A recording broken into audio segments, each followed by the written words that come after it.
Okay, welcome everybody. This is tasting number 129 of the Saratoga Whiskey Club. We keep rolling here in 2023. We've had some really fun tastings this year with different people representing different brands in both American whiskey and abroad. And we're really excited for tonight. One of our favorite distributors that we work with here in New York is a company called Allied, and a lot of the fan favorite bottlings come from Allied. We get a lot of neat things like Nulu, we get Blue Note, we get, there's just a lot of different things that we get, Lucky 7.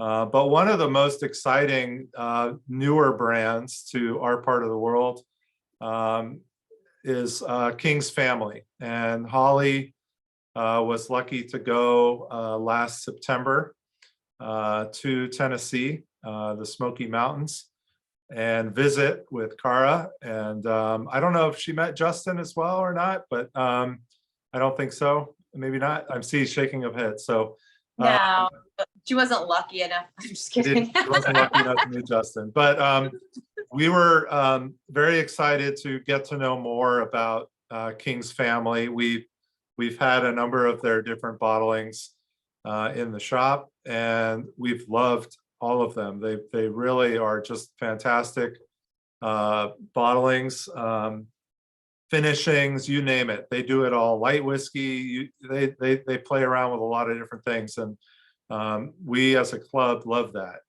You know, we can all go out and drink the regular old bourbon any day, but to have these fun new flavors and profiles and everything is just really fun. That's what it's all about. So we are very lucky tonight to have both Cara and Justin, the owners, founders of King's Family Distillery, with us tonight. We have 5 bottles that we will be tasting with them. And I am gonna go ahead and introduce both of them and let them kind of kick it off. And you know, kind of, Cara, how we normally do things is you know, just as much info as you can share with us. We love it. We'll ask questions. We have a chat room. If there's questions in the chat that people want to put, I'll ask you, or they can speak up as well and ask you. But you know, what we want to know is why, how, where, you know, where did this whole concept come from? I know you have quite the history in whiskey, so we want to hear all about it, and we're so excited to have you tonight. So welcome, and thank you guys for being here with us tonight in your home, even better. Yes, well, welcome again to our home. Our son is eating dinner right now, chicken nuggets and watermelon, because he likes beige food. I'm sure he's 7, so it's a whole thing. It's something we just eat. Sometimes you just lean into it. Sometimes you just don't fight it. It's fine. Whatever. It's food in his belly. It's fine. But yeah, so we started King's back in 2018 is when we opened our doors. But this has been something that Justin and I have been honestly joking about since we met in 2013. When we actually met at a bourbon and whiskey trade show and conference in Denver, Colorado. And I was a commodities broker at the time for my family business. We sold rye into the bourbon market. We were the largest bourbon brokers in the world at the time. And I was a part owner of that company at the time. And Justin was the creator and master distiller of Old Smoky Moonshine, and really brought alcohol tourism to this area of the Smoky Mountains. Anything, I'm sure you've seen the moonshine cherries, you've seen the mason jars, you've seen the moonshine peaches. Those were all his brainchild. It's gimmicky, it's sweet, but you know what? They love it here and it sells. You know what I mean? People come in and buy it by the droves, but he truly loves whiskey. So that's kind of what we bonded over. And we met. I was living in Louisville at the time, and I was selling him grain, and we ended up connecting on more than just a business level. And we got married in 2014, and I always joked I'm never going to open a distillery, which then in 2018 I decided to open a distillery, but I had sold my portion of my family's company and was just on contract, and I was starting to purchase barrels of whiskey as a commodity. I was going to either broker them or start a distillery, and starting a distillery seemed like the more fun idea. And so here we are, really. And since then, Justin left Old Smoky in 2017. He actually went to work for MGP as a broker. So he was working for my customer at that time. So then I turned around and I was his customer once I left my job. So it was it's such a small world, this part of the bourbon industry. Like, I had known his boss, honestly, longer than I had known him. So, and I mean, my family's been doing this since the 60s. His family's been making moonshine since forever, since as a medicine, as a commodity here in the Smokies, when they really didn't have tourism or anything or any way to make money, that's how they made their money. So, that was a trade. That was the ability to provide for your family. So he had learned actually that from his grandmother. So he had his education kind of on the fly, and as did I. And we started King's Family Distillery because we're in the home of moonshine. Everything's in a jar. There's no good bourbon down here, and I knew who to find the good bourbon from which distilleries. I mainly do source from MGP at this time. We also have contracts on with Bardstown Bourbon, with Green River. I've talked to who's in Columbia?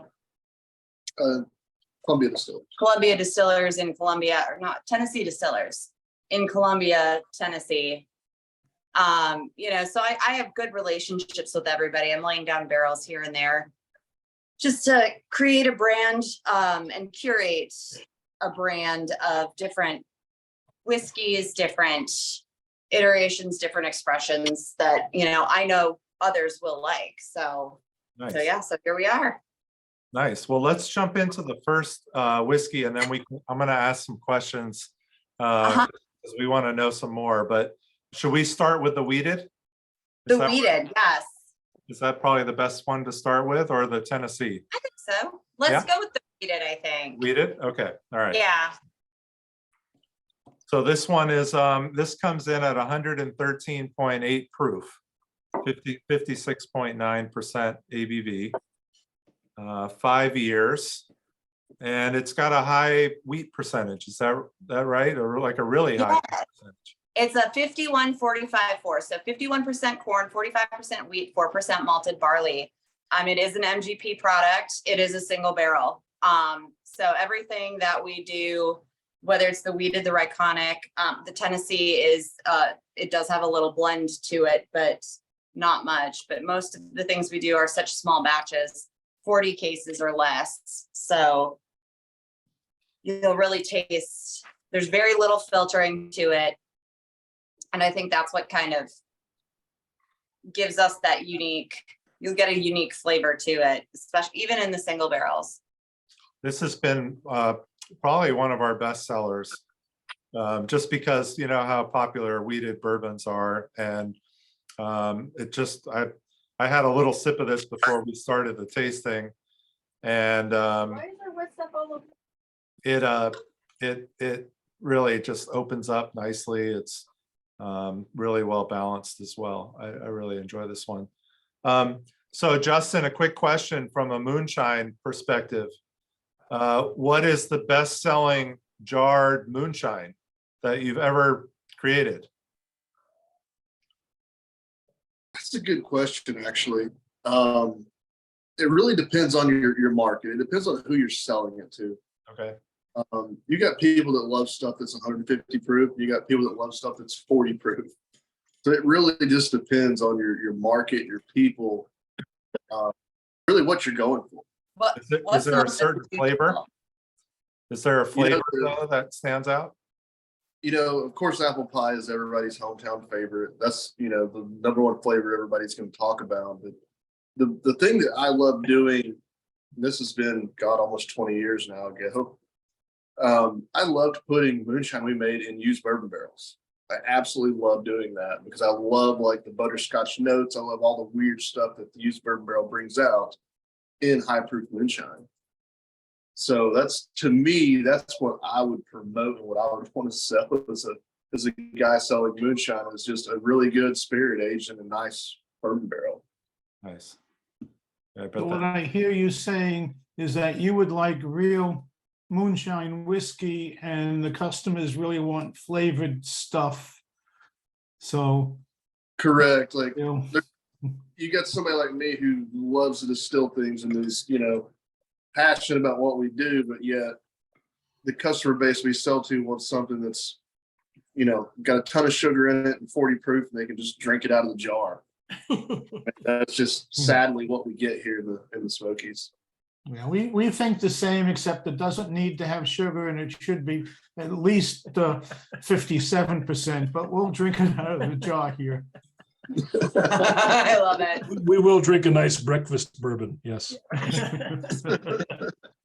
So Holly had some really great tasting notes on this one. I'm sure she's going to join us here in a moment, but I'm going to read her notes because she's always right on with her tasting notes. But heavy toffee popcorn, that orange circus candy sweetness, some apples and cherries are in there as well. The palate is silky with a decent amount of cinnamon and apples. Vanilla bounces around on the finish.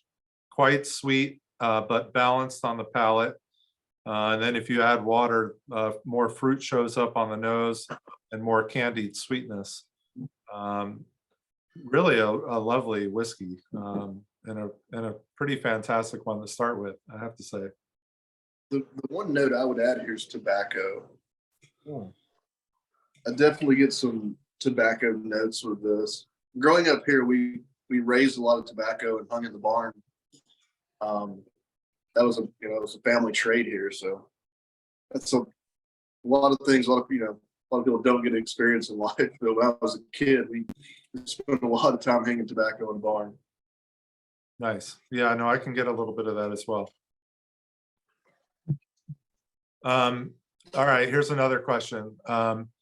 When it comes to sourcing barrels, obviously you both have been in the industry now and have contacts. And I know Justin worked or still is with or doing stuff with MGP. I'm not sure if he still is, but who has the better access to barrels between the two of you? Me. You? All right. She's the pretty one. Of course, she's got I mean, Well, you I guys mean- find some really great ones. So I'm just, curious how that all works. How does that process work? Is it a long time, turnaround time, all of that? it's got a lot to do with when you kind of know how to look at a barrel list and know where something was stored, meaning say third floor in J warehouse. Okay. So it really gets little that insider specific? knowledge. It gets, Oh yeah, big time. oh, wow. You know to stay away from 6th floor barrels. You know a way to stay away from palletized. Wow. There's a lot of knowledge. There's a lot of knowledge that we have that we don't like to talk about, but it's in sourcing. It's all about looking at where the barrel is, who made the barrel physically, Yeah. whether it's Speyside, whether it's Kelvin, whether it's McGinnis, whether it's Zach. I mean, there's a lot.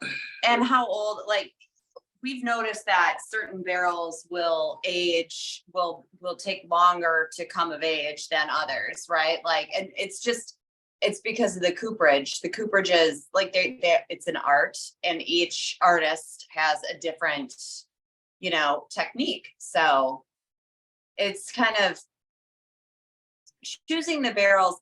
Access in general, I would say I probably have the better, I get better pricing because I don't know, I've known those guys since we actually sat at a table before the day we met, we sat at a table with the guys from MGP while I was still selling them grain. And that's kind of when he met all of them and I met him, and that's kind of what we did Wow. there. So it's like and I used to like golf with them, and not that I golfed, I just kind of, drove the cart and served drinks. So, but yeah, so I get the better pricing, but he does know some of the more technical things, and especially coming from his distillation background too.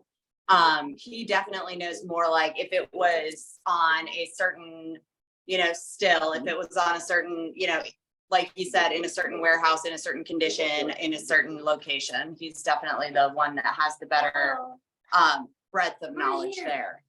Okay. So have you done any other weeded expressions, or is this your true only weeded profile that you've released? This is the only weeded profile we've done so far. Okay. Justin, is there anything else coming in down the line, or is this kind of what we're No, gonna this be known this for? particular weed is what I like. I think Cara likes it too. Nobody else is putting out a 45% wheat bourbon. I don't know any other distillery that's doing anything that high wheat. And does MGP do a lot of that mash bill? Yes, they're running a ton of it. The problem is, with all the stuff going on in Ukraine, wheat became very expensive and very hard to get. So they're not running as much of it as I think they want to, but they're running as much as they can. Okay. And do they use it straight, if you will, or are they making that to blend with a different mash bill? No, they're distilling this and barreling it to be wheated bourbon. Really, there's that much demand for that higher wheat bourbon? It really is. But it's with MGP selling to so many different companies, you just don't know how it's going to end up. It could end up in a blend. It could end up, you just really don't. We like it just as a single barrel and as a 45%, but you don't quite know where it's going to land at the end of the day. Yeah, there's a lot of companies out there, and a lot of people don't know this, but they're taking this 45 wheat and say like, a 21% rye bourbon from MGP and blending them and calling it a 4 grain. That's happening a ton. Yeah. Mhm. I like it just as it is. I think it's I like the high wheat percentage. I mean, I'm in general, I mean, I don't probably drink a lot of wheated bourbons. I don't mind them, but I like rye. I'm a more spicy bourbon kind of guy, but I love wheat though by itself. Like we've had some 100% wheated whiskeys that I thought were just fantastic, and the wheat came through beautifully. And the sweetness is there and it's dominant, but it's not overpowering. It's just kind of that right spot. But this really works very well. I like this really high percentage. I don't know. It seems like maybe when they do a lower percentage that it kind of muted out to a degree from the corn. This brings that wheat right up front, which is really nice. Yeah. Anybody I have agree. any tasting notes on this one or questions on this one? Everybody's just drinking away. I see smiles, so that's a good thing. My summary was better than Makers. That's a good one. I Can we use that? I like it. really like. Somebody said it in upstate New York. I love it. And I will say I do like Makers. It's one of the better weeded bourbons I've had. In fact, I'm going to go so far to say that I like it better than Weller. Nice. Oh. Wow. Now we're getting into dangerous territory here. Well, I mean, that is part of our challenge as a store.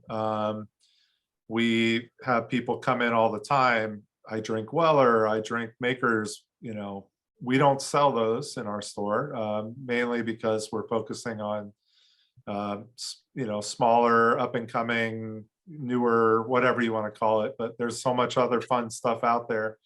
We're not trying to compete with regular liquor stores, but you know, there's not a lot of weeded products that we have to offer. And yours is obviously one that stands out.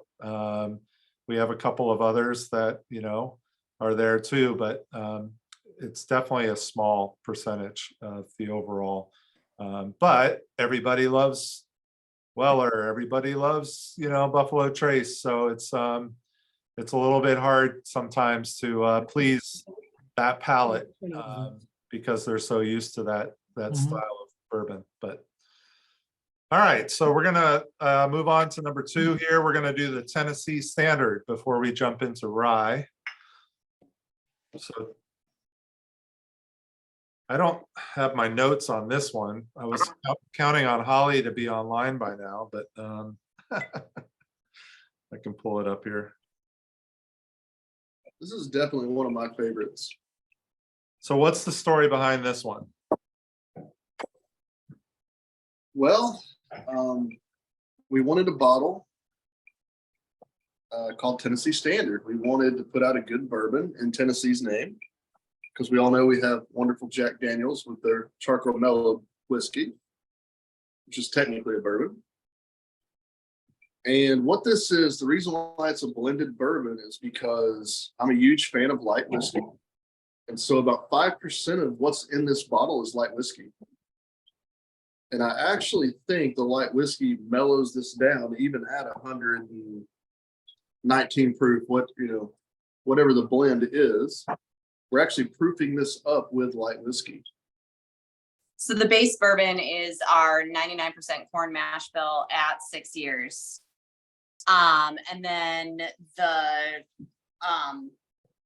light whiskey is the 98.2, correct? Yep. 98% corn, 2% malted barley at 6 years, but it's a light whiskey, so it's distilled to a higher proof, barreled at a higher proof, and then so it comes out at a higher proof. So it's going to, it's not a true Tennessee bourbon because it isn't distilled in Tennessee. It doesn't have the signature Tennessee mash bill. The signature Tennessee mash bill is 8488, correct? And we did have a Tennessee bourbon at one time, but I bought 16 barrels of it and it turned out to be fantastic and everybody bought it all. I just put it in and wanted it to put on our shelf as just a higher end bourbon. And I just didn't, it was, I think, our second year in business and then it was gone. So we wanted something that would kind of give homage to that a bit because I couldn't find anything that was even close that was distilled in the state of Tennessee. And this is what Justin came up with. So do you want to? So when it comes to Tennessee, I mean, a lot of people are still, and we actually had this question come up in the shop today. Yeah. You know, with, I mean, I don't know about this one, but with older Tennessee whiskey, is it also charcoal filtered or not when it's used as bourbon? So bourbon can be charcoal filtered It can be? Okay, that was the question. legally. Yeah, it can be. It's just typically not. Okay. Um, I mean, it's kind of a difficult, it's catch-22 in a way, right? I mean, you have all these Tennessee distillers that are promoting the charcoal filtering and the fact that it's Tennessee whiskey and not bourbon. But then you have the same producers making bourbon and Tennessee whiskey. so I'll add a touch to that. Okay. You got a lot of people that are charcoal filtering Tennessee whiskey, but that doesn't mean that they're changing the charcoal every day or even once a year. Okay. It just needs to be called Tennessee whiskey. It needs to be charcoal filtered. So maybe they're running their distillate through a box that's had the same wood in it for years. Okay. They're just meeting the definition I see. at that point. They're really not impacting the whiskey at all. But they could call that bourbon if they wanted to. Yes, 100%. Okay. So Tennessee whiskey technically is bourbon by definition. Right. And a lot of companies will kind of go where the demand is. They'll call it bourbon when it suits their market, or they'll call it Tennessee whiskey if it suits that market. Okay. But it might be the exact same thing. Right. So Yeah. it's one of those marketing things, you know what I mean? It's a We've little learned a tricky. lot about that. Is there a difference in terms of when it's charcoal filtered? Most bourbons, if it will be filtered after they've aged and before it's barreled, whereas the Tennessee tends to be charcoal filtered before it's put into the barrel. Does that make a difference in any of the regulations? In regulation, not really. In taste, yes. Okay. As coming back from like a moonshine background, you generally charcoal filter things that don't taste so good to get impurities out, to strip things. It's the same thing with charcoal filtering vodka, for instance. You're doing that to strip flavor, basically. And if you think about it, when you're aging bourbon, you're technically charcoal filtering it. As you're pushing the whiskey in and out of the barrel, the charcoal of burning the barrel is actually what you're really doing. You're just speeding up the process. Right.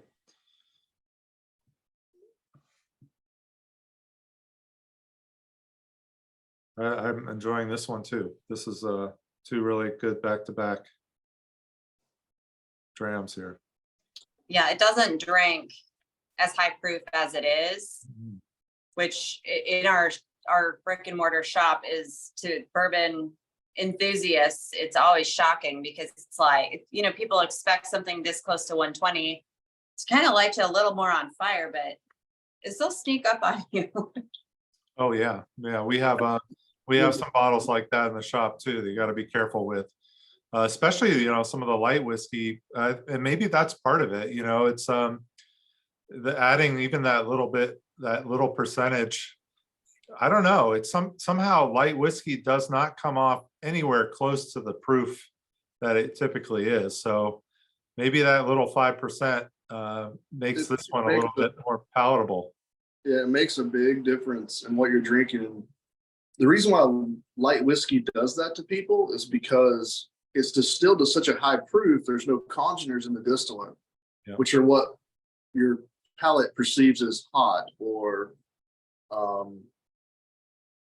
lot of ethanol, those types of things. And so when you age it in a barrel and it mellows even more, you might have 100 proof or 140 proof light whiskey that drinks like 100 proof. Yeah. To your palate, and that's why. Yeah, I mean, I think it's a 15-year right now in the shop that's at 68.1%, I think, and it doesn't come anywhere close to that. But again, 99 corn, high off the still for sure. Yeah. I have a question about the mash bill of light. I know we're not doing your light whiskey, but we have carried it, the toasted barrel too. What's the, I guess, classic? Because we've heard everything from, it ranges from 95 to 100% corn. If we're not told, what should we assume? The real answer is it's 98% corn and 2% malt. Okay. That's what it is. It does have sour mash back set to it to control the pH through fermentation. Mm-hmm. They absolutely do not control the percentage of back set. It's literally put in there based on what pH they need. So it could be anywhere from 5 to 8%. And a lot of people don't know this, but it's also fermented at a very high alcohol percentage. So we're talking like 11, 12% on fermentation, where a lot of your bourbons and rye whiskeys are done at like 8.5. So is it just a different yeast or left for longer, or what's okay? It's a different yeast. They catch all the gases off of it. Mm-hmm. They basically are doing a grain neutral spirit process with it and not catching any of the outgoing fusel oils. So they're leaving all that in the distillate for flavor. Okay. So there's really no range in percentage of corn. It's 98 too. It's 98 too, yeah. And just because the 2% malt gives it the enzymatic power that it needs to make the conversion. And Is they're that add- what mellow corn is? Is mellow corn 98 too? I honestly don't know. I mean, not that if it was I'd have to 100, go it would be. Yeah, mellow corn could be 100%. I really don't know, honestly. Yeah. Great, thank you. What was the age of the light whiskey? I might have missed it when I was coming into the house. What was the age of the? 6 years. 6 years, okay. Oh, so it's like the Islay finish that Yes. we're tasting. Okay. Yes, I'll be right back. Want to say And I a like really this one. It's definitely sweeter than your corn, your classic bourbon. So it's it's nice to have both on the shelf side by side, the 99 corn bourbon and then your Tennessee standard. Yeah, they drink totally different. That Mhm. little 5% of the light whiskey really does a lot for that blend. Mhm. And that's one of those guys who I found light whiskey back in 2018, just kind of going through some stuff, and I'm like, wow, this stuff is really good. And I like it. I tend to drink it a lot. Jeff, you had a question? Oh, I was just gonna say, the palate really shocked me at. So for me, I got a decent amount of pepper on the wheated, but this one I'm getting like none. And especially for it being still technically a bourbon mash bill, like lack of pepper and then the creaminess that I'm getting from it is like unlike any other bourbon that I've had. And I was surprisingly and pleasantly shocked at that. Yeah, it's weirdly sweet almost at that proof. Like you don't really get that much sweetness a lot out of something that's 119 proof.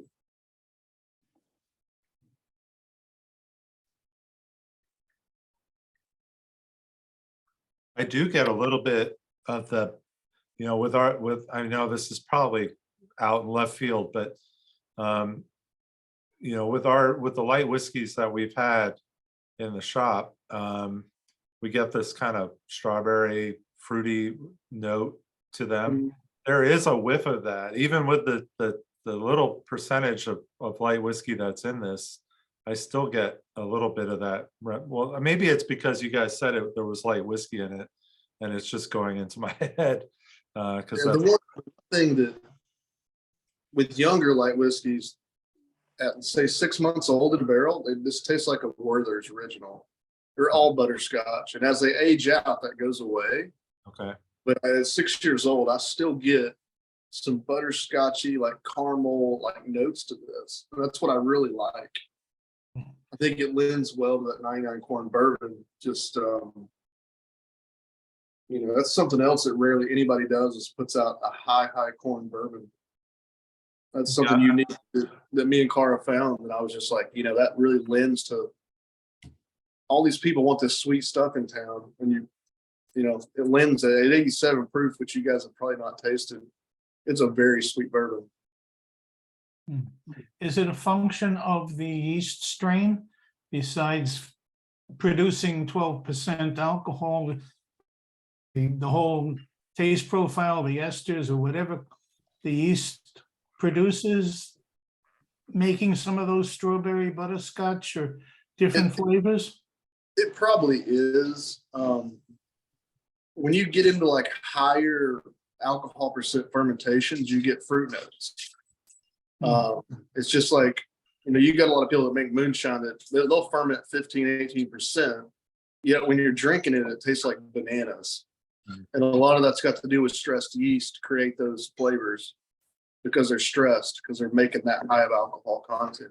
Oh, okay. All So right. is that what the Germans are doing with their wheat beer? They're not just using special yeast, they're just beating up on the yeast to get those flavors? Okay, sorry. Off they're to the tangent, sorry. I know they're just stacking up nutrients basically to make sure that yeast stays alive. And when you do that, you get those off notes. Or we call them off notes. People call them flavor bombs. It's totally, they go together hand in hand. Okay, thank you. So there were a couple of whiskeys that we were trying to include tonight. One of them was the 99 corn that Justin was just talking about, but that's not available at the moment. And then the other one was the maple toasted bourbon, which did come in yesterday to the shop. So we have it available, but it was a little too late to include in tonight's lineup. But maybe just quickly, they could yeah, explain. maybe you can the talk about maple that one a little toasted. bit before we jump into rye. Yeah, go for it. No, that one's a you. So that 'Cause was, that was an oops. yeah, that was a complete oops, honestly. We did a maple barrel finish, and I was traveling at the time and things were going on, and nobody exactly rolled that barrel as much as it should have been rolled. So what we do with the maple is we put the maple syrup in the barrel that had the whiskey in it, roll it around, dump the maple syrup out, and we don't use like a maple wood barrel. So we're actually having the barrel absorb some of the maple syrup as opposed to using maple wood, just because I think it's kind of a fun take on it, you know? That's what we do with the honey. We were like, well, let's try it with maple syrup. But yeah, nobody was rolling it around. And so So what happened was we put the bourbon in the maple barrel and immediately it starts gushing out Oh, no. because the maple had dried the barrel out. So we turned around and pumped that into a new toasted barrel because that's what we had at the time sitting there. And then as this sits for 3 or 4 months and we're tasting this, we're like, oh my God, this is great. How do we duplicate this? So it was a complete and utter oops. It turned out to be something very good. yeah, so now we've done it. I think you have the second iteration that we did, which was even better than the first. And we'll probably do that again come late summer so that it would be ready for delivery in fall. So Cool. it's Well, we know how much people love maple up here, especially with all the maple production in Vermont and New York and Canada and all that. So yeah, it sounds delicious. I don't know if Holly, I know we have a sample of that in the shop. I don't know if I've tasted it though. You did taste it. I did taste it? Oh, Yeah, I remember sorry. your notes. But it has like almost a teriyaki beef. It's got a meaty note Taste, to but it. Yeah. I like it. Like I don't know. Like everybody we sample it on, they're like, what is that? Like that was different. Well, and maple makes me nervous because there are a lot of infusions and things. Obviously, I know you guys wouldn't just be pumping maple syrup into the bottle, but you get I was nervous about the honey barrel too. We always are like, we have to try it twice just to make sure that Right. it still tastes like whiskey. And I remember tasting that maple toasted, and yeah, it had a nice kind of thick, meaty sweetness to it. That was nice texture too, addition. Yeah, it's definitely not maple like you're thinking. It's not Yeah. really sweet. It's not. Yeah. Nice. All right. Well, thank you. Thanks for explaining that. We won't torture everybody any longer with that bottle since we're not tasting it. But well, they'll rush to your store tomorrow. yes, Buy it. maybe I'll open a bottle so people can come in and just try it out. So I love it. we'll figure that out. All right, so we're going to move into rye. And this next bottle, the 6-year rye that we have, is a kind of an exclusive bottle to our store at this point, because I think we bought the remainder that was available in New York State. I did this at a tasting a couple of weeks ago. Actually, no, it was more like a month ago. And it was also a very big fan favorite. Quite the interesting mash bill on this 6-year rye. It's barely a rye. It's 51 rye, 49 corn. So Yeah. 51 rye, 45 corn, 4 malt. 45. Oh, that's right. Sorry. Yeah, So a little off. found these 51 45 4s. Those were the first barrels that I purchased because they were very different. And I really liked the samples that I had. I mean, a 95.5, I've tasted it till I've been blue in the face. You know what I mean? And yes, it can come across beautifully. I mean, barrel to barrel, they are very different to me. But this 51% is, it's mellowed by that corn. There's a Oh, yeah. sweetness to it. The other reason why we gravitated toward this is we love rye whiskey as a couple, but this gets your bourbon drinker to drink rye whiskey. Yes. And that's why we love this so much, is like we want to share like our love of rye whiskey with our bourbon group, you know? So I just thought this was a fun way to do that.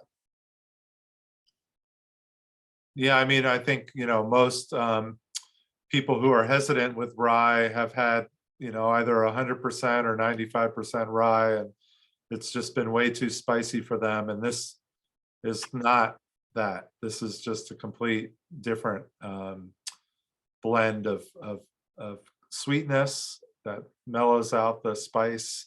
It's still there for sure, but it's definitely muted. And I think the barrel itself also adds some nice sweetness to this too.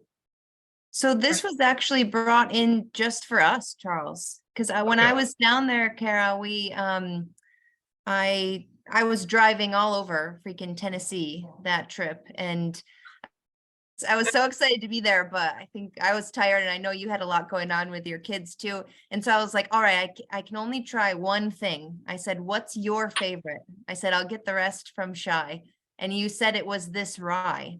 Yep. So I tasted it and I really liked it. And you were very nice and sent me a full bottle. It was a different batch. And so tasted it again, talked to Charles, and it took a couple months, but Shy brought in a couple cases just for us. I don't think he was originally bringing it into New York State. So it was a mini go visit them, find something new, exclusive. So thank you for showing us that. And it's yeah, we're almost out of it. And we didn't get it too long ago. So it's been a hit. Well, good. Yeah, it's unusual in the best way. It stands out neat. It makes a bomb old fashioned. Like this in an old fashioned is so good. Any whiskey forward cocktail or rye forward cocktail, this is absolutely excellent. And yeah, I think this, it's my favorite thing that we have on the bar at King's. So it's kind of funny when people come in and ask me what my favorite thing is on the bar, and I'm sitting there with, my big eyelashes, and, I'll probably have some lipstick on, and we're in the South. So people are thinking I'm all prissy, and I tell them rye whiskey that's 120 proof. It's a bit surprising to folks in the South. I am not Southern, but to folks in the South, it's surprising. But yeah, I love it. I absolutely love it. It catches you on the palate though. It reminds you that it's rye. It's Yes. very tricky on that mid palate where it starts to. This would to be a spark up. great whiskey for a blind tasting, It because would be a stumper. it would be a total stumper. It would so confuse people because when you drink it, it goes away so fast. Yeah. And people are going to go, what bourbon is that? And it's like, it's not a bourbon, it's a rye whiskey. Right. I mean, I could That's see what's people fun saying, about it. I could see people saying high rye bourbon all day Yeah, I long. feel like I could think it'd be the reverse. You get the rye, like I feel like I get the rye first, and then the sweetness kind of lingers. So I'd be like, think it's more bourbon, definitely. Well, and then typically you don't have corn in a rye. I mean, No. so that would make it that much harder. If you tasted that corn at all in a blind tasting, you're going to think bourbon right away. Not the whereas- people who know Charles. They might start thinking, is it Sri Lanka, or does it Yeah. taste like Ethiopia? or Peter, maybe you missed the it's from- conversation last night. We said instead of like blind April, it should be blind. What is Charles thinking? Because it's the mind games. We're calling it Focus. blind Charles from here on out.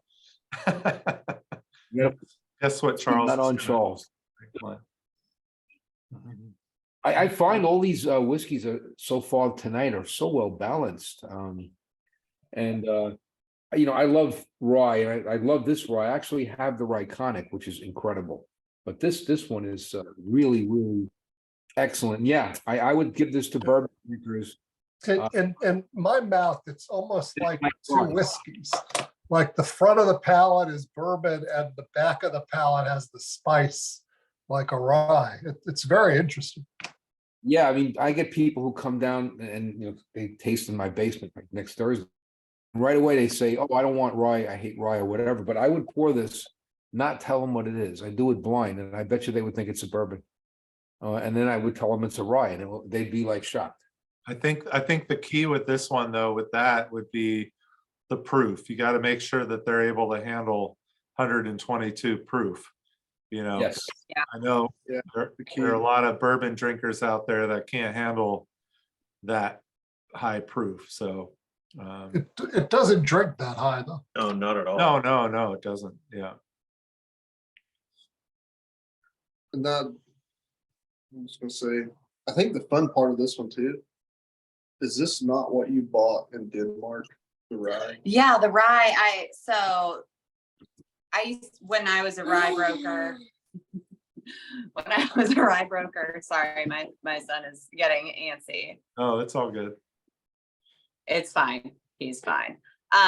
Yeah, when I was a rye broker, I would travel all over North America and Northern North America. So Canada and North Dakota, Montana, Minnesota, and then Northern Europe as well to procure rye for the United States. And when I was over in Europe, because the balance of the bulk of our rye did come from Europe because it's much easier to grow rye in Europe, just economic conditions are better there for them to buy that, or for them to grow that crop. I was over there and they were loading a boat, and so we went to go see the boat, and this happens to be that rye that we saw at the port of Frederica, Denmark.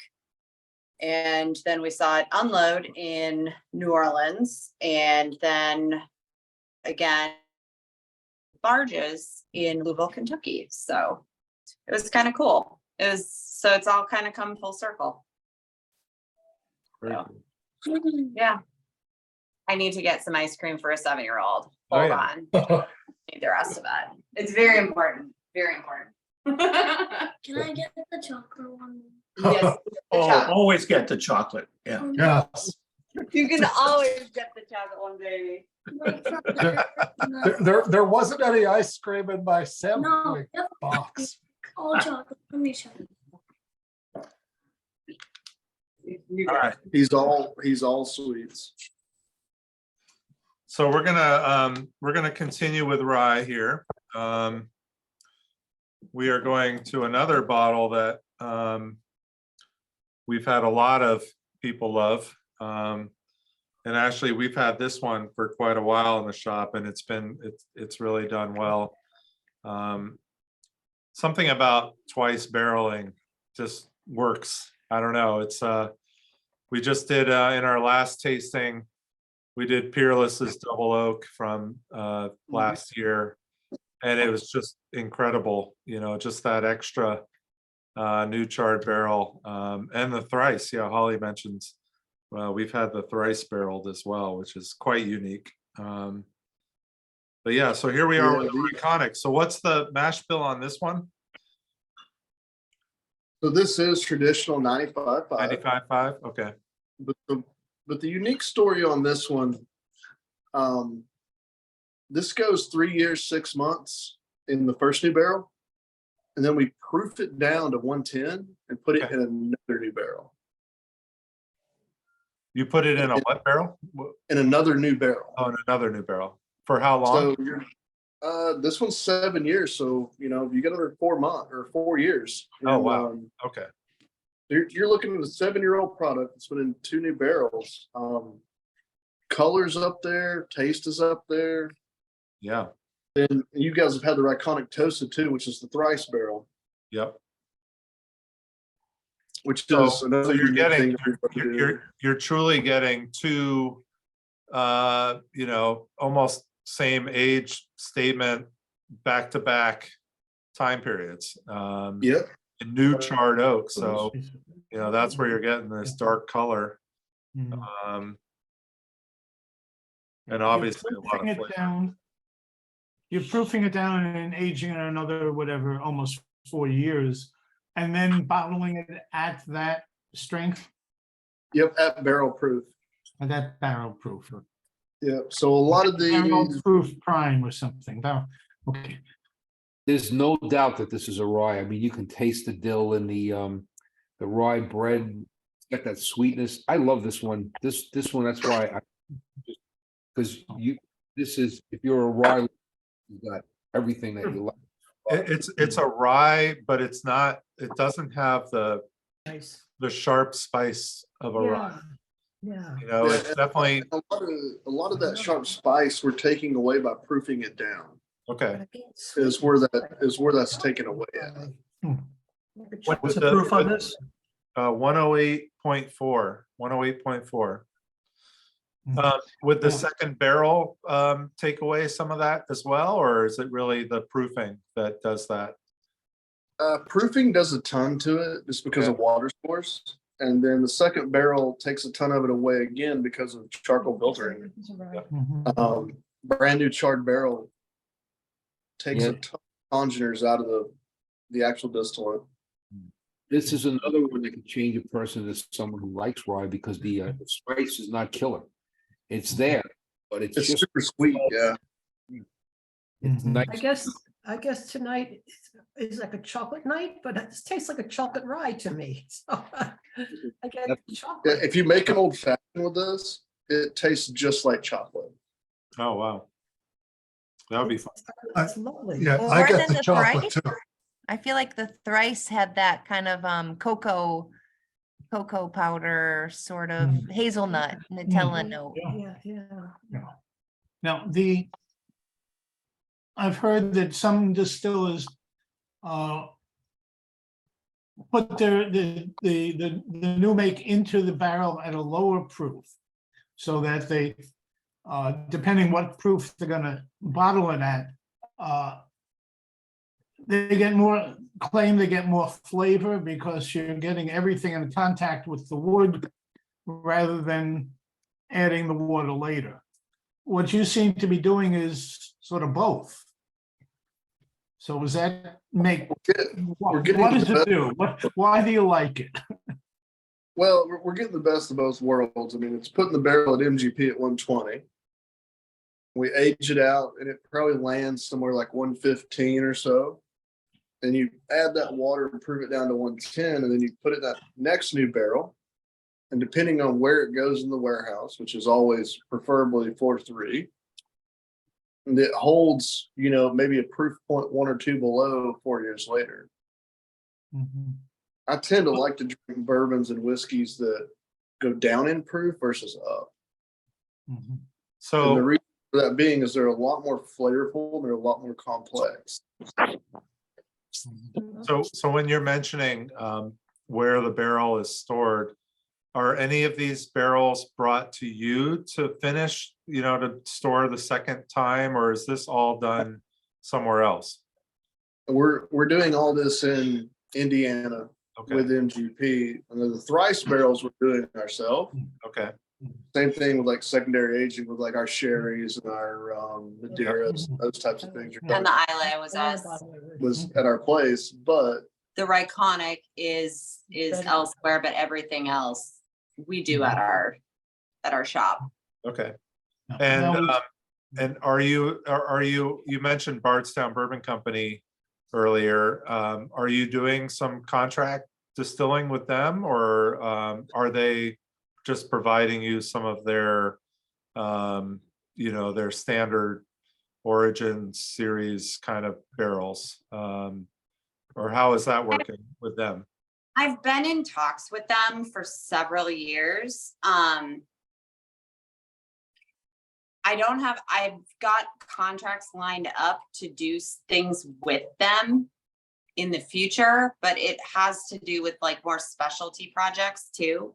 Okay, In the way that like for example, we found some popcorn barrels at MGP several years ago. And so it would be something along those lines. I don't want to talk too much about it right yet because Sure. I don't know what I'm going to be able to get and when and how to line it all up. Yep. With everything else we have going on. But yeah, we're in talks with them and the lines are open. I mean, I want to lay down some things with them, but I'm also, I mean, We should get these 2 bottles. what are your, we like a lot of the stuff that's come out of there, but we've also been unimpressed with some things that have come out of there too. Okay. So It's a standard. that's kind of held me back a little bit as as someone who needs a contract Yep. distillation. Same with OZ Tyler. I mean, Green River. Some of the things that I've tasted out of there, I would probably want to use for finishing. Only because I think that that's what would be what they have there would be excellent to put in like a sherry barrel, a cab barrel, something like that. I think I want to see a little more consistency out of Bardstown before I really make a big commitment. You know what I mean? And Yeah, also, I mean, that is a big commitment for sure. I mean, yeah, and also like when I was providing rye to them, there were a few things contract wise, like they were great, but they would do business with other huge companies and they were companies that I personally didn't care for. And it was just one of those things where, you know, you kind of, yeah. you just don't understand why people make certain decisions. You know what I mean? Sure. So, I mean, So they're bigger, still young. bigger picture. What is the future for King's Family Distilling? Like, are you in the works of, you know, start thinking of doing your own spirit, or what's the plan? Like, is there, do you know yet what, I mean, you guys are doing really well with what you're doing now. So, and that's great if you want to still do that, but is there a different plan, you know, are you, I mean, you have the moonshine background, obviously. Yeah. The grain background. You know it all, right? I mean, you know the ins and outs to everything pretty much. So what's the plan? Well, we're quickly outgrowing our current retail space to be able to do all the things where we're at. So right now we do have land where we'll be building a larger production facility just for production, just for barrel picks. We'll have a room where we'll be able to do just straight barrel picks with groups and things like that. So if your Saratoga Club were to want to come down and sit and do a pick or 2 or 3, you all would be more than welcome to come do some picks with us. And you know, we could talk finishing, we could talk all of that. Beyond that, as far as production goes, we have looked at several different spaces and several different options. Our latest option was, and it's still not completely out, but we would love to have like a showpiece distillery where, yes, we do some production work, but we also will always source, because we will never be able to recreate what MGP does. We can't do that. We know that very intimately. The only people who have been able to get out of that pigeonhole has been Chattanooga Whiskey, and that's because they straight up just said, we are no longer doing A, we are now going to do B, and they embraced it. They went down, they went up, and they've been riding it ever since. Okay. But I would like to be able to still, I would like to put other things in the market. And that's why we have so many different iterations. We don't have just like 1 or 2 products. Like if you come to our shop, we have 16 to 18 different products at any given time, half of which are just flavored whiskeys, flavored rums, flavored like more liqueurs for those sweet palates that, you know, are looking for something like moonshine, but half of which are what, you know, we're doing here right now. So I think in the future, I see us slowly but surely expanding our footprint. You know, we really love working with Allied in particular because we like being a curated brand. because that's what we do as well. We don't want to jump into 50 states distribution because that's terrifying to us. We want to make sure that our quality is always excellent. We want to make sure that, you know, we could do, Justin and I can do these things with you folks ourselves, because this is what we love to do. We love to hear the feedback. We love to, I mean, if something sucks, let us know, you know what I mean? Like, Yeah, no, I mean, I was gonna say, like, if you stuck with what you're doing now, you'd probably be just fine, because it's all been just really great. So, you know, it's one of those things, right? I mean, you have maybe some brands that do that, but then they're not being experimental. They're not doing all of these different things, and then they get stale and they don't have anything in the future. But if you guys are keeping it fresh and always doing these different things, I mean, that's where it's all about. I mean, for the true whiskey consumer, we want to try new things. You know, I mean, yes, there's always going to be people that are going to stick to their one brand and drink that forever till they die. But the true whiskey consumer wants to try and find something better. I mean, that's what it's all about. So it's, we get it, we understand, and we know the industry pretty well too. yeah. It's not easy just to start a distillery, period, whether or not you're sourcing or not.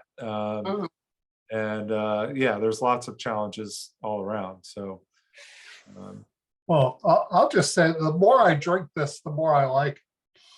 I mean, it's really classic rye. It's great. Yeah, that's what I loved about it most. That's what really, I bought a bottle because it is really that classic rye, but it, you know, when you add a little water, that's when the spice comes out. You know, other than that, it's very subtle spicy notes.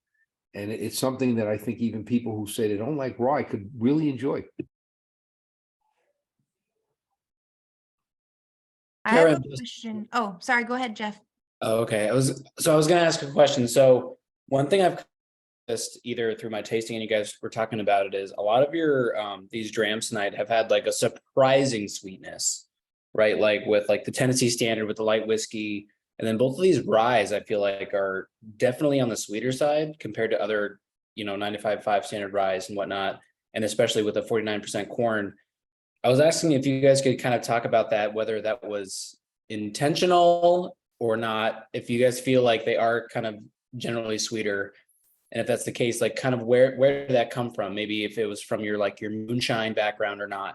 I was just kind of curious about that because I mean, I think it's very tasty, but it's very different. So I'll speak to this very kind of loudly, and Cara will kind of follow and kind of giggle about this. Is like, I grew up making candy as a kid. My mom still makes candy. Yeah, the kid's grandma literally works in a candy store. So It's lovely. we all know that people love sweet things.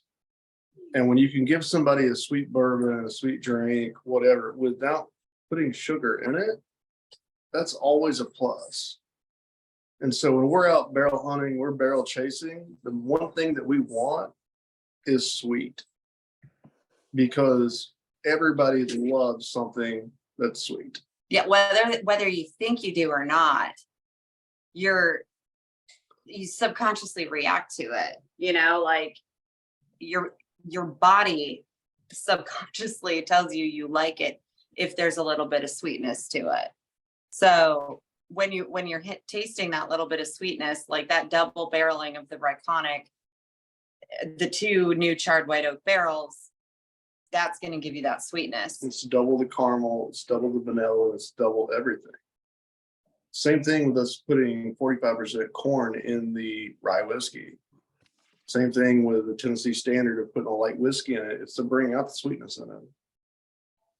That's a note that everybody loves. so maybe that's a King's family trademark or underlying taste trademark, right? I mean, you got the We candy shop mom. absolutely didn't think about that as like, something globally. We thought about it as like people in town love sweet stuff. That's why Yes. that's why we have the sweet, whiskeys we do. But we also incorporated all that sweet stuff in our bourbons. Yes. Well, and this wasn't supposed to be something that has become this big where we have distribution all the way into the Northeast. And it was supposed to be me and 5 products that in a little shop because I didn't want to trade rye or be a commodities trader anymore. Like it wasn't supposed to be this big, which it's incredible now. I love doing what we're doing, but the thought was, It was supposed to be a hobby. yeah. And the thought was never toward that. The thought has always been for our brick and mortar.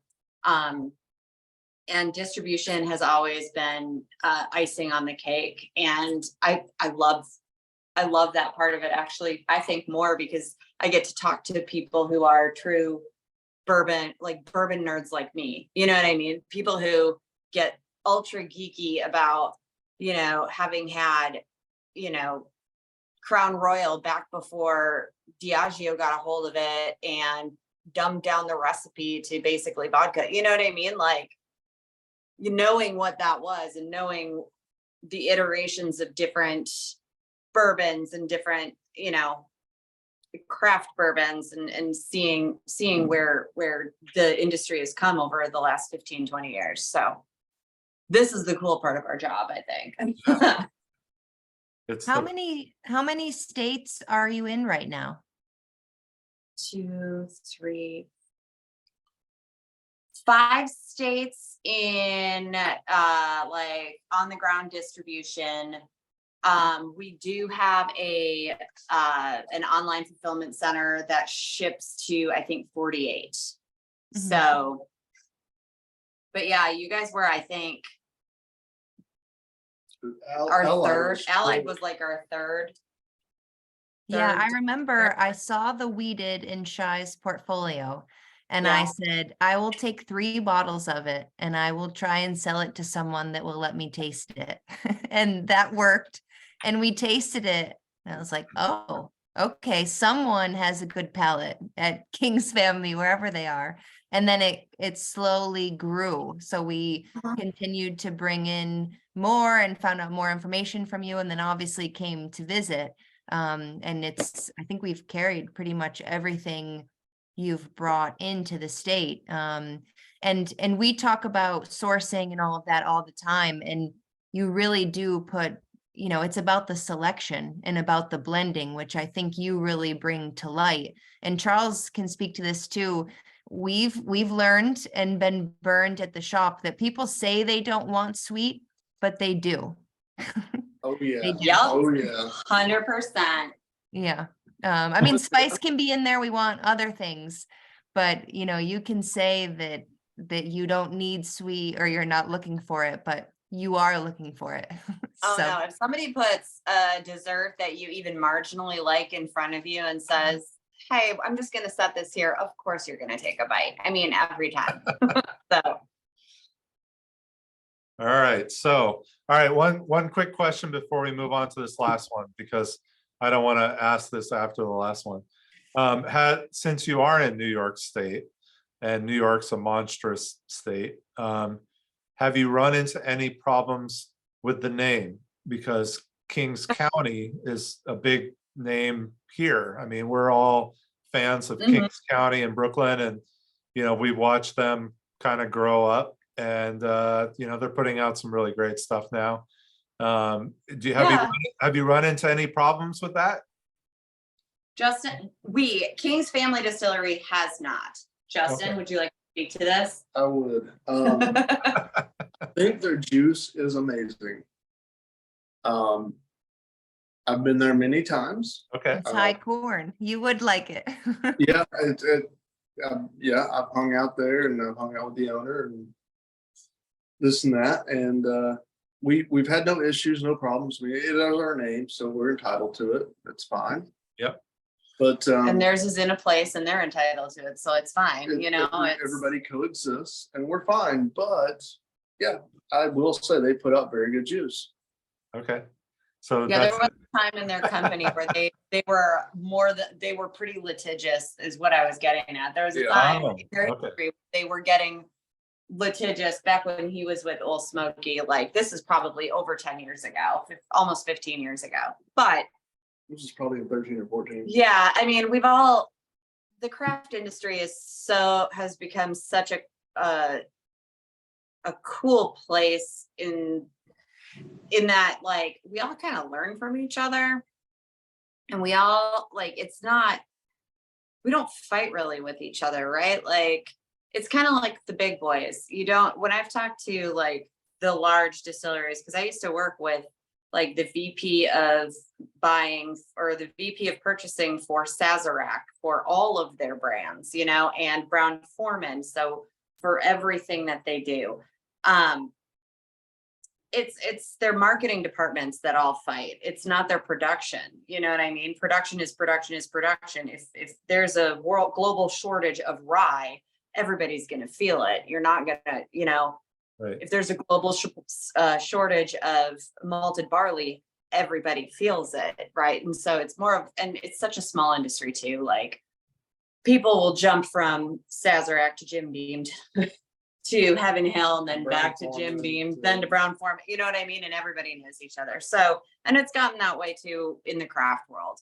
And I totally respect, I respect totally what Kings County has done. They were one of the first huge craft distilleries and one of the people that really put craft on the map, and another Brooklyn company, Widow Jane, Which is I've been Samson Surrey, which got bought by Yeah. Heaven Hill. Yep. Samson Surrey got bought by Heaven Hill. Yeah.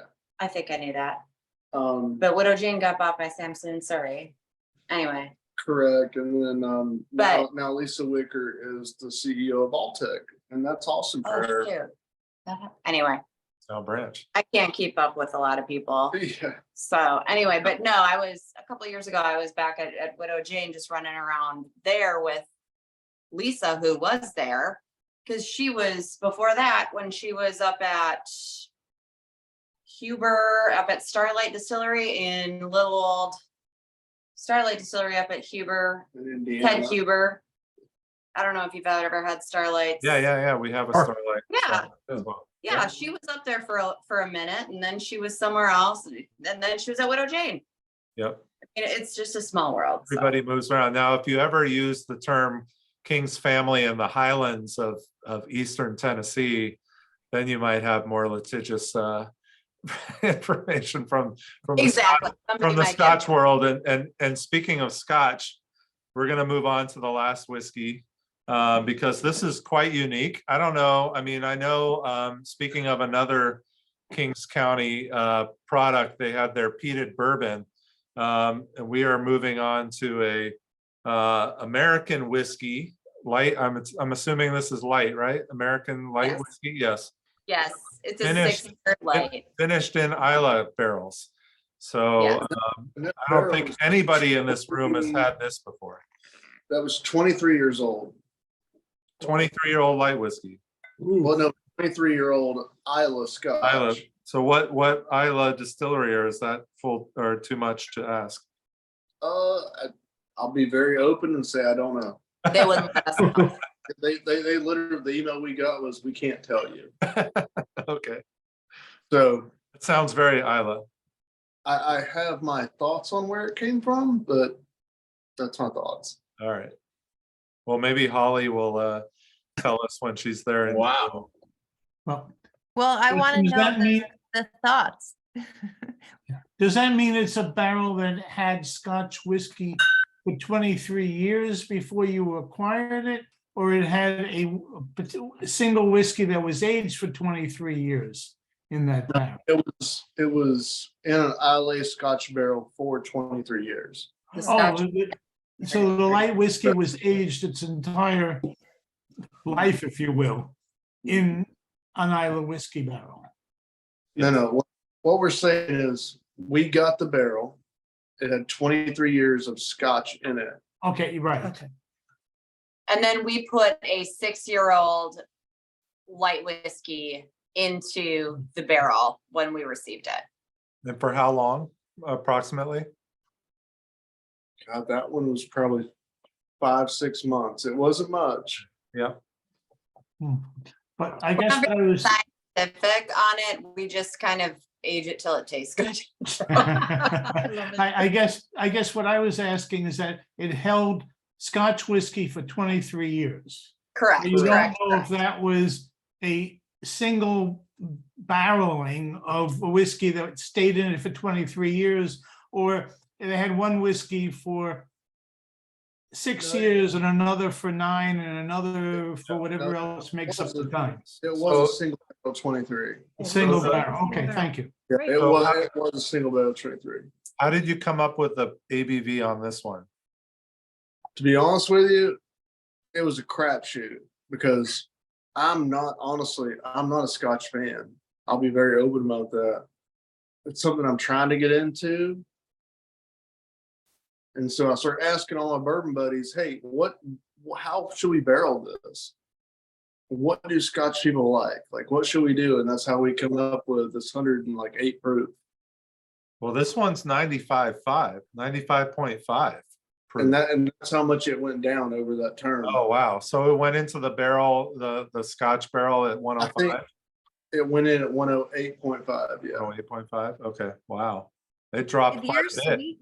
With your sweet tooth, I would think that you'd go for a Highland barrel or a sherry barrel. What made you want smoke? To be honest with you, I just wanted a good peaty smoky barrel because I want to see what the crowd would say. Like it's not my jam, but The crowd would say yay. Yeah. Just by the way. When this Yeah, came to be- in, I was too intrigued and I bought a bottle with my money. And I was like, I have to light whiskey with Scotch because Charles and I are big Scotch fans. Yeah. So I was like, I have to get this. And I still am not sure about my thoughts. It's wild. I don't know. It's be honest pulling with you- on multiple heartstrings of a global whiskey drinker. Absolutely.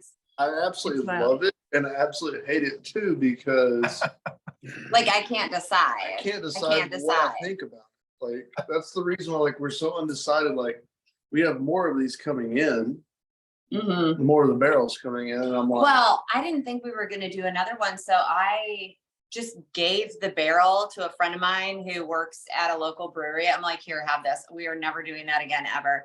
And then because I was at that time, I definitely didn't like it. And then it started to warm on me as I would have more. I don't know. It's like I don't know. I like it, and then I don't like it, and then I like it, and then I like it. And I don't know. But so now we have more barrels coming in. But I'm very excited for the beer that he's coming out with too now. 'Cause, like it had our whiskey in it. So perhaps I'll get that barrel back when he's done with it, and we'll do another. yeah. So we'll see Maybe what we'll just happens. keep going back and forth. I should talk to him about that. We'll just go back and forth. I like it, but I thought it would have more smoke considering it was in an Islay barrel, and I didn't really, on the nose, I got a little bit of that kind of smoke you get, from like a smoky barbecue sauce. Okay, yeah. Much No, smoke. I do like it for some reason. I mean, I love drinking it, it really is. And if you get more barrels, I would definitely put it here. I think, what I think would be fun is if you got maybe a younger Islay, like a 10, or, an 8 or something that has had heavily peat cash strength in it, for 8 years so that it's hasn't mellowed out. A 23-year-old Islay barrel, you're not getting that heavy, Well, and that's why we did that old barrel. Is like I wanted it to be mellow. I wanted Okay. it to be subtle. All right. But Fair. once again, what do the people want? I know Like, exactly. that's- I say do Kilhoman Mockyer Bay barrel. Because then it'll have that like lemon custard. It's Kilhoman Mockyer Bay is a very bright, like peat smoke. And I think then you could get like a lemon custard vibe going. I think what you should do like is, that. I think you should go with Holly, the Isla, and taste a bunch of things. Yeah. And yeah, no, Perfect. he's shaking his head. It's like, no, I ain't doing Yeah. that. This is like what like you were talking about earlier, what people want and like the beer like the bourbon snobs. We just want stuff different. Like Charles was saying last night, he's talking to somebody that's like excited about like the American single malt. Like we just want different, like it's intriguing. Like we don't know what to think of it. So you have to go back to it a few times kind of thing. And you're just like, I don't know what to make of it, but it's different. So it keeps pulling you back kind of thing. Yeah. Exactly. I completely agree with that. No, because like these last two have been, and they have thrown me off, and I'm like, oh, I want to taste more. Oh, I want to see more. And so I keep going back to it. So completely agree. I really like seeing things that are different. Well, Holly has a trip coming up to Iowa, so you might want to go taste with them. That's full. It's full. Perfect. Is it full? Okay, never mind. Well, then on to the more important, it was more She serious. needs to do a trip with Justin and Cara, sorry, on their own. They don't need all the other people going. I don't want him to be depressed the whole trip, though. It won't be good memories. They don't sell bourbon on that island. So- It's So totally actually, fine. I did We'll have go. a, I Totally did all have a about it. serious comment, though. Do they sell candy though? Oh, yeah. Yeah, they do. Yeah, because Might be I smoking. think that your Malca Bay barrel is gonna be too young. Because the way I heard it, Justin doesn't want that much wood effect. And so by waiting for the 23-year-old, All right, Which we're is losing actually it now. second We're, use. we've gone beyond our duty here. never mind. They have More a generous pours, Charles. they have a Very generous. 7-year-old that just had ice cream and it's probably bouncing off the walls and ready to go to bed. So we are No, going it's okay. to, He has a screen. It's fine. We're here for the duration. Fine. no, I know. We're millennial parents. He's got a There it screen. is. Well, Cara and Justin, I want to thank you so much for joining us tonight. What we've learned just in this hour and a half has been phenomenal. And we love tasting your whiskeys. We will continue to taste your whiskeys and bring it on. We'll get with Shy, and we have our guy Brian now up here. We want to try them all and sell them all. So thank you so much for joining us. I know middle of the week can be challenging sometimes. We really appreciate it.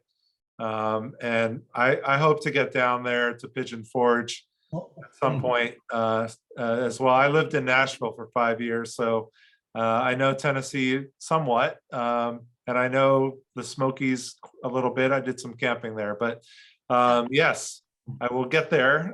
Thank you though so much. Don't forget the club barrel pick. Yes, and we will figure that out at some For point. sure. Yeah, and we would love to come up and visit you too. I mean, What I was gonna Yeah. say is I'll be there next month at Indie Spirits Expo and Bar Convent Brooklyn. Okay. Oh, with Yeah. Dave Schneer.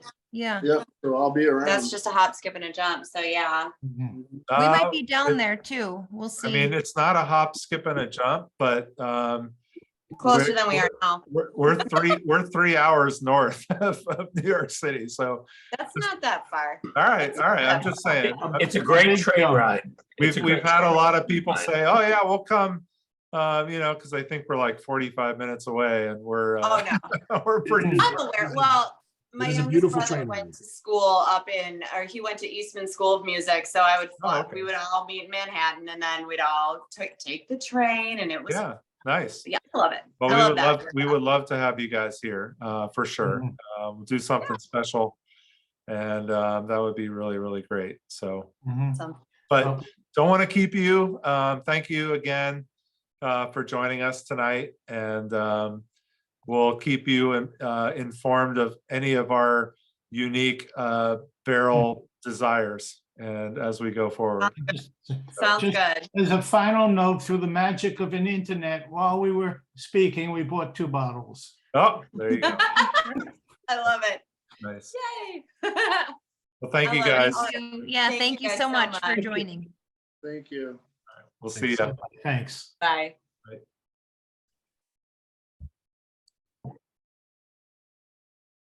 And I didn't even say they're allowed to talk about Brooklyn, but we're not. All I right. didn't say that. So they did, I mean, they're probably gonna watch the YouTube and go like, well, what were they doing after we left? Finish the Charles is recording. Finish the Turn off, recording. turn off Talking the about recording. Brooklyn. Not the record? No, I can't do that because Oh, okay. I have people that are tasting this last strand. Are they definitely off the call? Yes. Okay. But they can watch. through the Until they're magic of watching again. internet. Important club business. You kind of kicked him off, Charles. I did not. I thanked them very appropriately. Charles, I think you can, I think you can edit it, but. I have to ask Ann and Peter, by the way, which two, do you mind? Which two did you buy? Yes, the Tennessee Standard and the Ryeconic. Nice, nice. Do you think I blew that? I'm just putting it out there. No. All right. You were fine. Oh, Charles. All right. Take a deep breath. So you all are getting. Gary, Holly scared us saying there were only 4 bottles left. So we have. So this last bottle is a an extra dram because again we didn't have the maple toasted in time for our tasting. Unfortunately, I got the last sip of this and it's all black. Oh, Oh, wow. God. So I am not going to be tasting this whiskey probably with you guys. There was so much char in the bottom of this bottle. It was like a Blackadder. Oh, Wow. I'm not going Coffee to filter or something to pour it through? A coffee filter, that's a good idea. It's scary. I'm thinking I'm going to like break out or something. Break out. All right. Well, you guys taste it. It's an 8-year. So this is an 8-year single barrel, 122.6 proof from Nulu. This is barrel number 1. It is a single barrel. Holly, do we know what the mash bill is on this one? So all we know, it was distilled in Bardstown, Kentucky, and I was given the wink wink of Barton. Okay. So higher corn. Mhm. And this is a New York State exclusive that Nulu did with the distributor. It's Is a it? $110 bottle. It's not a cheap bottle. 8-year Nulu. 8-year 61, I think 61.8. It's 122.6 proof. And I am drinking. So 61.3. Mhm. 61. And again, I'm sorry, this is the toasted, one of the toasted. No. Single barrel bourbon, straight up. Oh, not toasted barrel. No. Do you have and a this in little the char shop? there, Charles. Yeah, we do have this in the shop. Yep. How's that char? Yeah, it's all char. Mm. Lots Great. Very good. Here, let me, I'll put it in the chat so you guys. Very can see. mild. It's very. Nulu's definitely a competitor for Kings, I would think. So I just wanted to. That's why I. What kicked them off. do you make that? What makes them a competitor, so to say? I mean, in the crafts, like They're the just spirits small. kind of They're world. small blenders. So Okay. they're not making their. They're probably friends. Actually, they're probably not competitors. But in the scheme of things, they're kind of working towards the same thing. So they're sourcing whiskey and then blending it and finishing it in different ways. It's actually not bad with the char, so I'm Same thing, yeah. enjoying it. Got some extra fiber in it, right? Yeah, fiber, splinters, whatever you want to call it. So do they say non-filtered? Forget about chill filtered, or they just No, not filtered? not chill filtered. But you would think if it's filtered, it should have somewhat less of the, like the No. raw cask ones. No, not necessarily. Oh. Is this like a? No, the chill filtering is all about the temperature of the filtering. It's Right. you can still get, like Blackadder, the raw cask. Well, that's what I'm saying. The Blackadder raw cask is unfiltered, isn't No, it? it's non-chill filtered. And you're right, though, with the raw cast, they're leaving the wood. Right. There's no They're not screen. filtering that out. So I was wondering about this one, whether it's filtered at all. Well, Probably not, being a it's- single barrel. yeah, I think they probably just scooped a little too low in the barrel. Just pulled some out. The bottle again, Charles, please. And let me pin this for a second. Hold on. Speaking like- of that too, the Islay Kings that we had, All black. Oh, okay. Matches your sweatshirt. Yeah. Okay. The Isla Kings that we had, I don't think that was, at least it was very little chill filtering, because you can see it flocking out of solution. You can see cloudiness in that bottle in any cold day, because of the lower proof. I was not clear. I guess I should have not confused it with the temperature of the filtering, as opposed to if you're getting a lot of hunks of charcoal in there, it's probably not filtered at all. Yeah. I don't think you would chill filter it and then just leave the wood. wood Yeah, I don't even know how you get the wood back in. It happens naturally when the filter's coming apart. Oh, okay, yes. I like the branding of Kings and Nulu, and I feel like that's just like a young person's thing to say of like how important marketing is and like the whole scheme of things. But like when I'm at a store, like no, I'm not like, where's the pretty bottle? But if like what attracts your eye, and then you start to look into it, like Starward, I bought twofold the other day. I'm like, oh, I like this. Like the bottle's pretty. Like, what is it any good? And they're like, yeah, it's like different. The Australian. I was like, okay, like I'll try it. So Great. We just had that the other night. Longwood, did we have the right? Yeah. Never mind. Yeah, I thought that was a fun tasting. You know, you never know, what to get. You know, you never know. Like for example, like you know, they said they're only in 5 states. They probably haven't done this like at all. Maybe they've done it a couple of times, but you know, they're not the traveling presenters. You know, so you know, we have the sales reps and the brand ambassadors and all these people who are told what to say, you know, and hopefully they know what they're saying. But here we have the actual owners that, you know, they're probably not, I mean, they probably love working in their place and talking to visitors and people who come in and you know, all of that, but they're not out there traveling the country at this point. I mean, maybe they are a little bit, but not to the extent that, you know, they're dealing with a lot of whiskey clubs. So I thought that was great that they were both with us. Yeah. You know, it was originally it was just going to be Cara. Well, I thought the interplay between the two of them was actually a really high point of the evening. Oh, no doubt. Yeah, No question. Yeah, for sure. I thought they were delightful, and she has so much knowledge. I mean, the fact that she was a broker, I didn't even know about this part of the industry. So I learned they broke, you know, I obviously, you know, you think you go to a store, you buy a bottle and that's it, you know, like it comes from a distillery, but she's brokering the products, the farm products, and it's the like, rye. I it's mean, like, she it's was amazing. the rye. Wild. They were the rye family. And it's just like, wow, this is so, thank you. This is a whole different aspect of the process, and this is great. And they were delightful. They were wonderful. They're really putting out good stuff. I mean, it's, you know, top to bottom. I like some better than others, but boy, it was pretty good from top to bottom. I think it's put everything in the 90s. I mean, everything was so well balanced. That's what I liked about it, you know? Well, we can't really get behind a brand until Shalom puts everything in the 90s. So because, you know, but Or when Johnny Walker keeps buying it. This is Johnny Walker's favorite brand. Oh, So- okay. Is it? Yes. Yeah. I think these guys produce so much good stuff, like everything is worthwhile. But it's also the price point, which I think is comparison to New. Like, I mean, Newell's- the weeded was 69, the Tennessee Standard 69. Now I'm higher than Maker's Mark, higher than you know a lot of the basic brands, but for what it is at the proof that it comes at, I mean, it's a great value. I mean, all of these are really great value. yeah, when she mentioned Starlight in one of the stories, it reminded me of that because they're kind of another like craft distiller that's doing a lot of the blending and the special finishing and at a good price point too, you know. Right. And they're doing everything grain to glass, which is fun.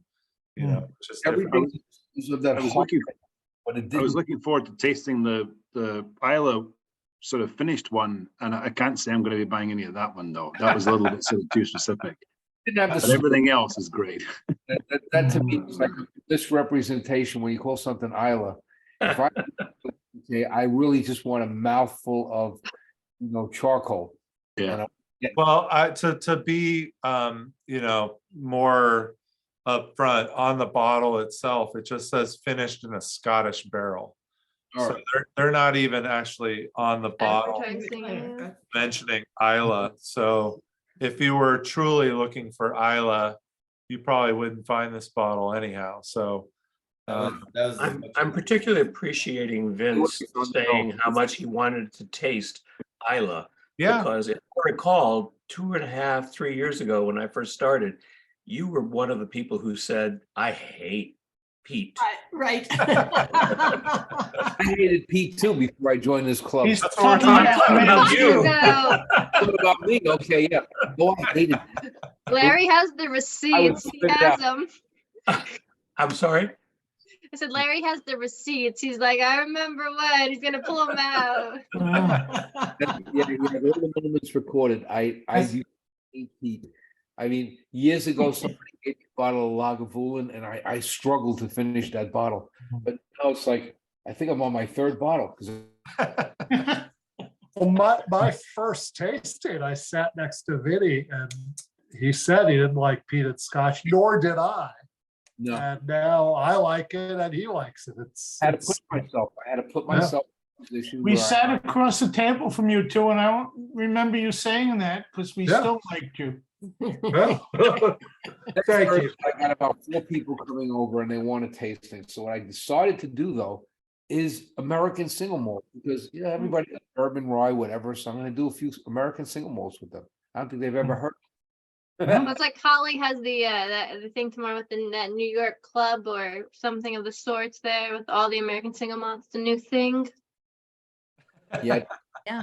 Westland peated into the mix. And you're pairing that with chocolate, right? Tomorrow night.